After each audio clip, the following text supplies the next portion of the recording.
সতত হে নদ তুমি পড়ো মোর মনে, সতত মানে সব সময় তুমি আমার মনে পড়ো। সতত তোমার কথা ভাবিয়ে বিরলে, যখন নিরিবিলিতে থাকি তোমার কথা আমি স্মরণ করি। সতত যেমতি লোক নিশার স্বপনে, রাতের বেলা স্বপ্নের মধ্যে শোনে মায়া মন্ত্রধ্বনি। ওই স্বপ্নটা তো অ্যাকচুয়ালি এক্সিস্ট করে না, মন্ত্রধ্বনির মতো, ম্যাজিক। শোনে মায়া মন্ত্রধ্বনি তব কলকল, ওইভাবে আমি কলকল ধ্বনি শুনতে পাই। চুরাইয়ে কান আমি ভ্রান্তির ছলনে, এই ভ্রান্তি ভুল, তিনি জানেন এটা ভুল, তিনি তার কান জুড়াচ্ছেন। বহু দেশ দেখিয়াছি বহু নদ দলে, কিন্তু এ স্নেহের তৃষ্ণা মিটে কার জলে। অনেক দেশ দেখেছি, অনেক নদীর দল দেখেছি প্লুরাল ফর্মে, কিন্তু এ স্নেহের তৃষ্ণা মিটে কার জলে।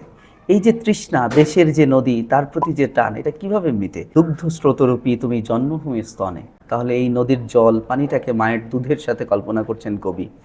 আর কি হবে দেখা যত দিন যাবে, ফ্রান্সের ভার্সাই নগরীতে বসে তিনি চিন্তা করছেন, আর তো এই কপোতাক্ষ নদীর সাথে আমার দেখা হবে না। প্রজারূপে রাজারূপ সাগরেরই দিতে, বাড়িরূপ কর তুমি। তুমি প্রজা, রাজা ছিল সাগর, তাকে তুমি কর দিতে, ট্যাক্স দিতে, নদীর পানি সমুদ্রে চলে যায়। মিনতি গাবে বঙ্গযোজনের কানে, বাংলাদেশিদের কাছে এটা গাইবে, কি গাইবে?